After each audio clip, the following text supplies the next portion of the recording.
spin on it, you said? Everyone, welcome to our October 14th, 2025 policy meeting. Ms. Kadesky, would you please call the roll? Present. Here. Judy Justice? Okay. Again, thank you all for being here. We do have a light agenda. That doesn't mean it's not important, but we only have three things to talk about, so we will do that. We'll do that after our invocation. So we'll have an invocation. And I've asked Ms. Mason. Ms. Mason, would you please lead the pledge? Thank you.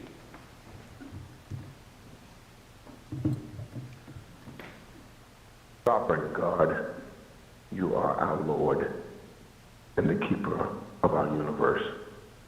Your word reminds us we are your people and the sheep of your pasture. Today, as the board begins their meeting for the betterment of our schools, we thank you for every teacher, faculty, and staff member, and particularly for our students. Pray for your continued protection over every campus, all of our students. We pray specifically that you will grant them direction, wisdom, and clarity in their decision making so that whatever decisions they make will be for the improvement and betterment of our schools.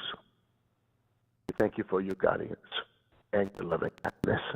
May we forever give your name praise. Amen. I pledge allegiance to the flag of the United States of America and to the republic for which it stands, one nation, under God, indivisible, with liberty and justice for all. All righty. Here we go. Okay. I will entertain a motion to approve the agenda. So moved. And I will second that. Any discussion? None? Hearing none. All in favor, please signify by saying aye. Aye. All opposed? Carries 2-0. And just a reminder to everyone, since we only have two board members here, a split, if we vote 1 and 1, that would not carry the motion. You have to have a majority of 51%. So, but I'm sure we'll be in accord. Next, approval of the minutes. I'll make a motion to approve the minutes. Second. Any discussion? None again? Okay. This is going to be a quick meeting. All right. All in favor of approving the minutes as stated, please signify by saying aye. Aye. That passes 2-0. We'll jump right into our policies. First policy ahead of us is, or before us, is 2230. This was discussed on the October 7th, 2025 board meeting. Do we have an October 7th? Yep, I guess That was last week. it was. And all suggested revisions were approved. So here we go, board committees. I don't see a whole bunch of change here. I didn't see any anyway. Ms. Mason, do you have anything you would like to add to this, or? I know that there was discussion last week with a concern that one of the board members that wasn't present had in regards to the representation on the committees. That's right. And it was suggested that some of that verbiage be edited, added, something to that effect. And for me, having gone through this process of assigning individuals to committees, my goal initially was to ensure that the committees that were larger mirrored the composition of the board itself. And if we were to make any changes, that would be my recommendation, that we, as best as possible, the chair will mirror the makeup of the board within larger committees. And I mean, it's just spitballing as a thought. I don't know what your thoughts are on that. Well, and as you know, I was the chair before you, and I also try to get folks, from each party on there. But as I had mentioned, I think at the meeting last week, that, we have two areas on either side of us in Brunswick and Pender that, have no one from both, one party. So it would be very difficult to do that. I think, maybe just, as we move forward, we can keep that in mind. I think if we're, honest that you and in the last 3 years, have tried to do that. It doesn't always work out because, if we only have one member or even two members, it makes it a little more difficult to balance that. So I think my thought process in adding it would be to the best of their ability. So if it's not possible, it's not that they're violating policy, but it's in there as a stipulation for there to be fair representation. If we determine not to do that, that's also, Okay. I'm not married to it. But I think in listening to the concern from that board member, I understand that perspective, because there's a possibility that in a year or so, the makeup of the board is going to be entirely different. And so making sure that all voices are protected is really, I think, what was the hope in that. So maybe if we were to do something like that, maybe in the first section, section A, maybe even in that first paragraph saying something along the lines, members of each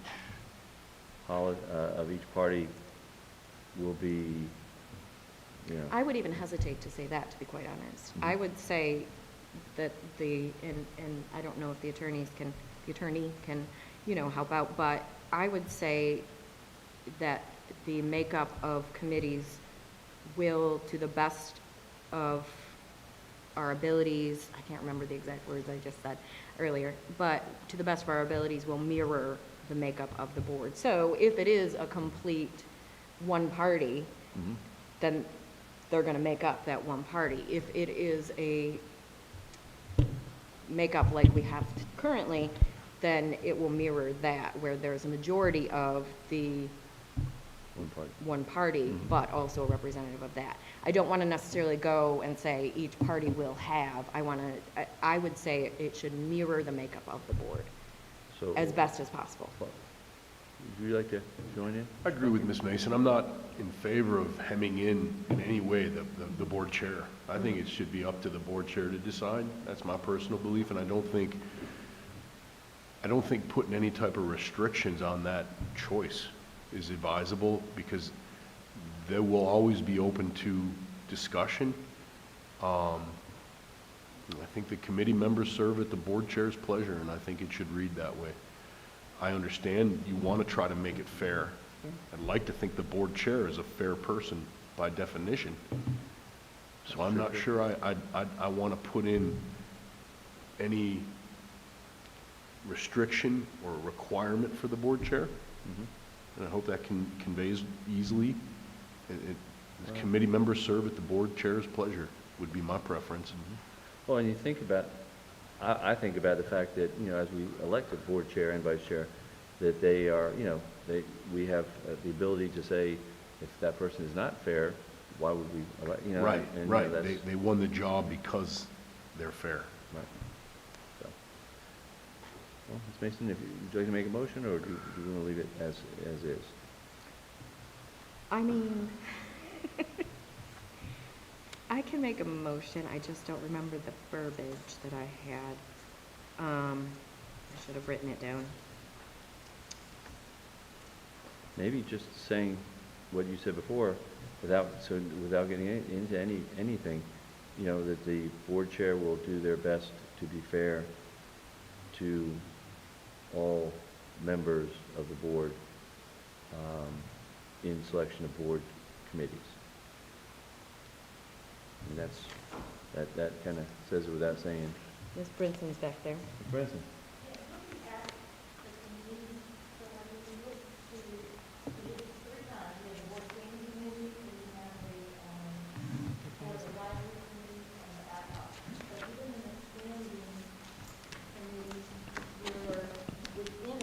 As far as the members, like the finance committee, it says at a minimum of 2 board members, but then the legislative committee says 3 board members, preferably at least 1 from each party.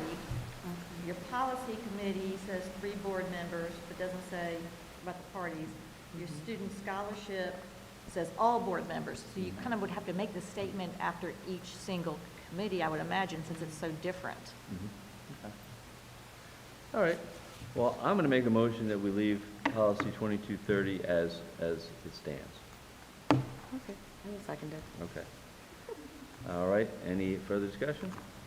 If not, we will leave 2230 as stands. We don't have to bring that back to you. We don't have to bring it back up, no, I wouldn't think so. So, okay, so we'll move on to our next. Did we vote? We did. So you seconded it. All in favor of leaving policy 2230 as written, please signify by saying aye. Aye. Aye. All opposed? That carries 2-0.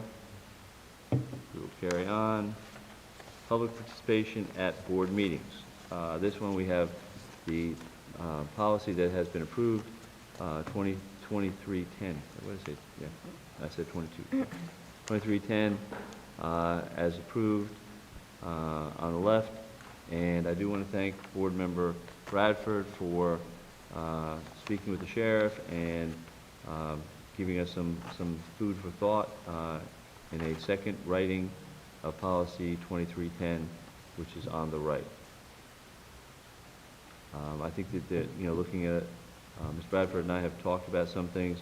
I think that I've also heard from Ms. Justice and Mr. Perry on their thoughts on some of these things. I do think that there's some value to a lot of things that she has here. For some things, I think that, like, for instance, Ms. Bradford and I talked about the fact that we typically put the general statutes at the end of a document, not throughout the document.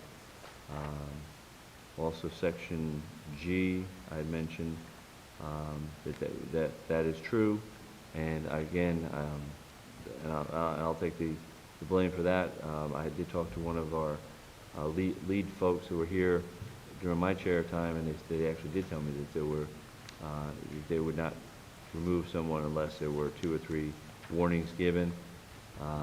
So that's a little bit different. I did talk to the sheriff directly, and he said, no, there is nothing in the statute or anything that he's directed his folks to do that say that.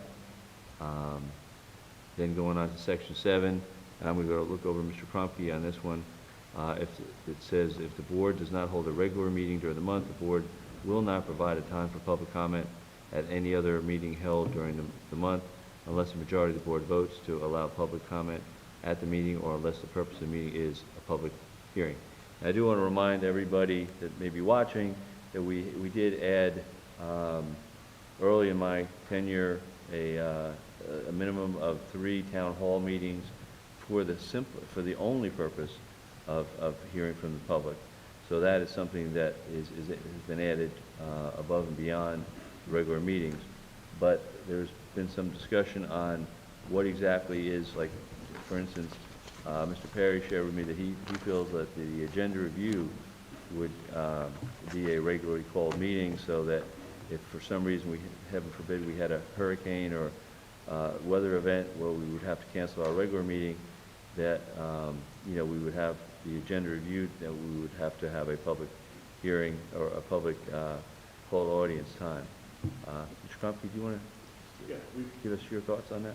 Mr. Wildebohr, we looked up the applicable statute. It's section 115C-51, and our interpretation of that is that if there is not a regular meeting, the normal call to audience occurs, we're not mandated to have one.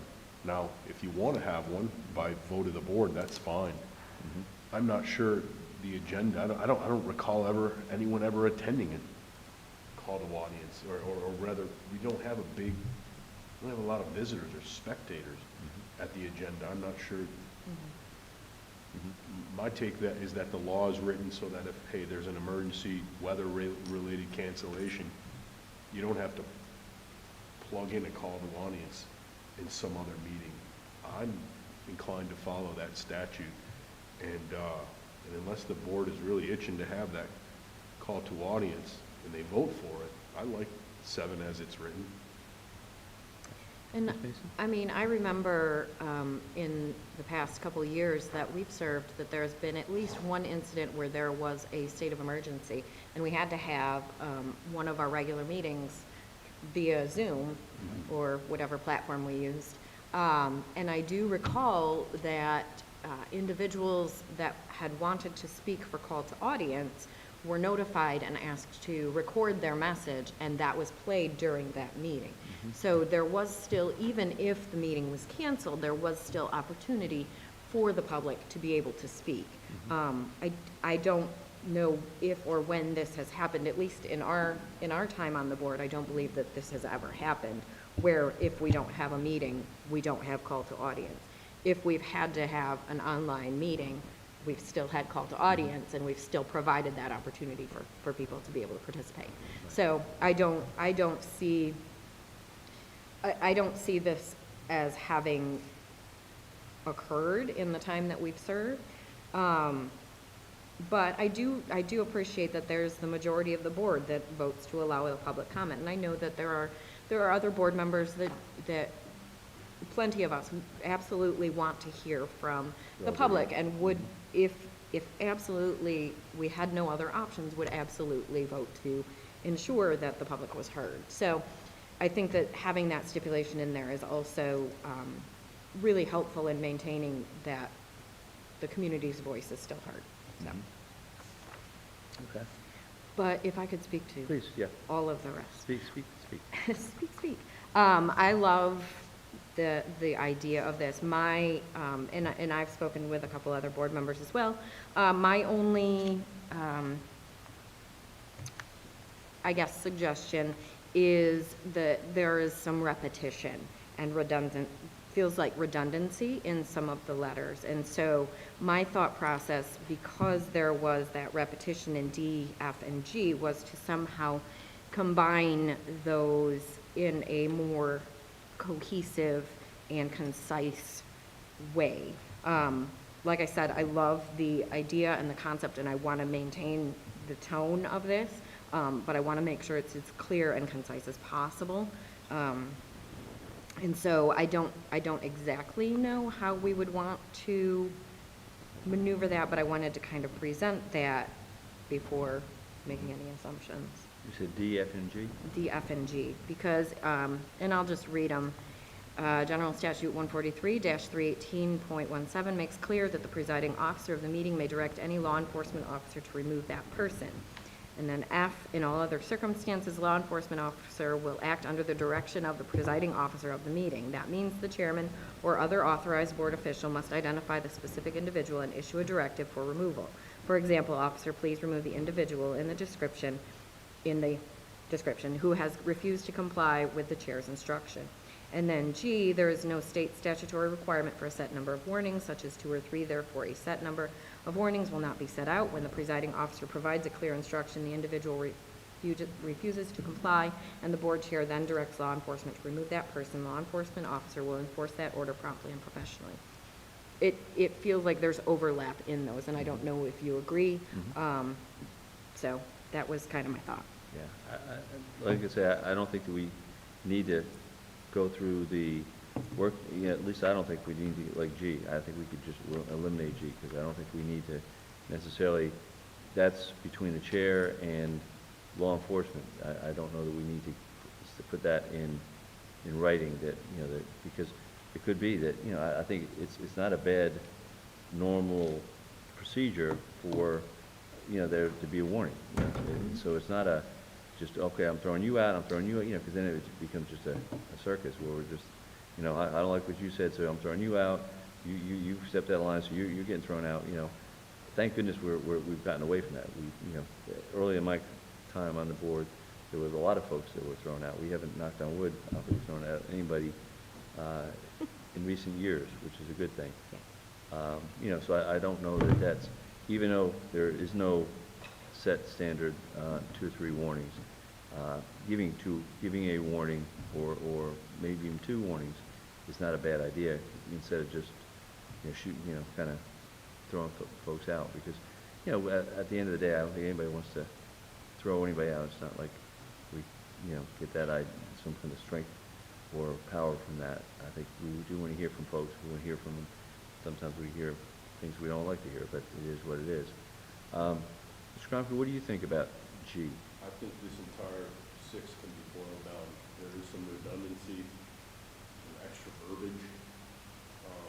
I would propose you allow us to work on it for a month, and I'll come back and it'll be a lot more concise. Okay, why don't we do that, and then, You can recite that law, okay. make it clear and concise. And if we could also possibly take, like all the general statutes that are up here, I just don't think that for this policy, we have to have them all up everywhere else they're at the bottom.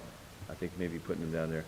And I do think, as we just talked about with the prior policy, we have, one of our board members missing this month, and it might be good to hear from her also. So I'll make a motion that we take policy, get the numbers so I say it right, 2310, allow our attorneys to work on it for the month, and return it to policy in our November meeting. Is there a second? One second. Okay, any further discussion? Nope. Okay. All in favor, please signify by saying aye. Aye. All opposed? Passes 2-0. Are you trying to gavel? You keep reaching. Yeah, I want to. I can All right. start yelling. Excuse me, can you? I'm sorry. Am I allowed to have fun? Do they have fun here? No, No, there's no fun. there's Okay. no fun here. No fun here. All right. Well, we have one final policy, unless we have something else we want to discuss, and that is Board Attorney 2610. And the highlighted part of this one is every board member must be informed of the question response within 24 hours or prior to any board or committee meeting, whichever comes first. I think we need to clarify, because it's still in the gray area, is that, I think the idea of the board members doing that versus asking our attorneys to do that for several reasons makes sense to me. And Ms. Mason has a suggestion, though, so we're going to go over to her. This one Ms. I Mason. did, this one I did write down. After hearing the concerns that people had, I'm going to move that we insert the following verbiage, and I'll tell you what it is. Every board member must be informed of the question and response by the requesting board member within 24 hours or prior to any board or committee meeting, whichever comes first. I'll second that. It's very well said. Did you get that, Ms. Cudess? And I can share it with you. Okay, good. I think that's perfect, because then it does take, it gives us that responsibility, which is what needs to happen. I agree. Are you coughing because you're coughing, or you don't like that idea? I'm coming off of sickness. Oh, okay, okay. Recovering. All right, do you have any thoughts on that? Mr. Blanchard wanted me to remind you guys of what we dislike as the board attorneys, is being asked to investigate the actions of other board members, where someone comes to me and says, Brian, would you look into whether what so-and-so is doing is permissible or legal? And that puts us in a conflict, a clear conflict. We represent the entire board. Now, that's not to say when we see things that are, someone's doing something wrong, or may I use the word, no, I won't use that word, someone doing something that's blatantly wrong, okay? I try to tell that board member, or whoever, what they're doing might be involved. We're gonna do that. That's our job, but I don't want to be used as a tool of enforcement. I don't want to be the guy, I don't want to be the referee to tell the board members what they can and can't do. This keeps coming up in social media instances, and that's a little frustrating for us. Norwood and I are not here to police what people are saying to other people online. And I get it. I see that it's very clear. It probably shouldn't be said in the manner that it's being said, but I don't want it to be my job to go and have to flame somebody for what they're doing. And I'd like, humbly request the board consider that we are not being used as a tool for enforcement of anything amongst our own board members. Well, I think that this actually, what Ms. Mason suggested, would put the onus on the individual board member. So if I came to you and said, hey, I don't like what Ms. Mason's doing, can you look into it? Well, according to this policy now, if we accept this policy as written, then I'm supposed to tell the whole board that, that I've asked you to, do whatever, checking into Ms. Mason's ideas. And, I mean, if I can Please, kind of, jump in. I think I understand what Mr. Krumke is saying, is that their responsibility, the attorney's responsibility, is to give us legal advice on policies, on policies and on how things are going, and they're our legal expertise. What they are not are our police officers, our moms or dads. They're not, that's not their role. That's the role of the chair and the board. The board is responsible for policing itself. And while I understand wanting to know the legality of things, I think putting them in the middle, we are all, they contract with us. And it puts them in a very difficult position and almost a conflict of interest. So I understand what you're saying. I do also remember that Mr. Blanchard had put forward some verbiage at the meeting at last agenda review. Do we still have that? Because he had asked that, I can't remember the exact wording because he said it, that the board will not, basically what Mr. Kromke is saying is not utilize the attorneys as a go-between or as a tool for consequences. And I feel like there was some verbiage that he had written down that really kind of summarized that to support that. We aren't, like I said, the board is accountable to itself. The chair and the other board members are responsible for maintaining and observing and watching each other. That doesn't mean we tattle, that doesn't mean we police, that doesn't mean but it means that we hold each other accountable in a respectful and fair manner. And it's not right for us to reach in to our superintendent, it's not right to reach to our attorneys to do that for us. It is our responsibility as board members to hold one another accountable. So if you can get that, if Mr. Blanchard can send that verbiage, I think that would be important to have in there as well, simply so that any future boards don't fall into the same pattern of utilizing the attorneys as a weapon. You're not a weapon. You're a support, you're a tool that we can utilize to ensure that we're running the district in a legal and appropriate manner. So. And we wait. If he takes long enough, you're not going to beat my record. I know exactly what I was thinking.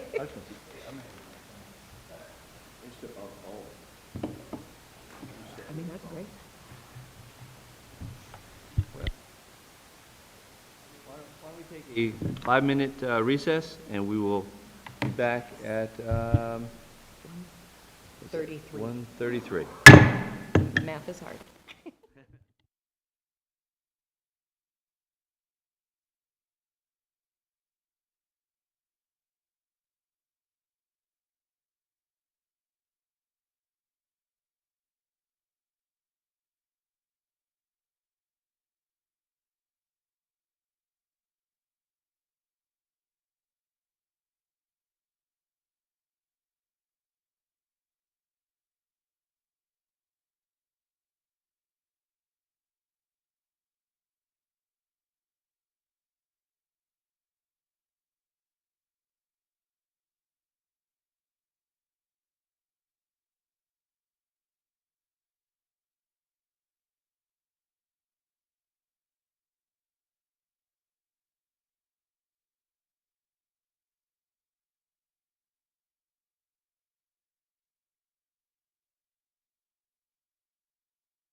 we are back. I did find, and I think I can read it.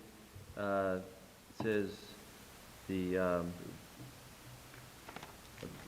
regular board chair or regular board chair or chair of a committee member shall not ask board attorney about the actions of another board member. Okay. Absent regular board chair. Absent, what is regular? Maybe side? Aside, man, maybe. No, it says absent, I'm pretty sure. Well, I think that.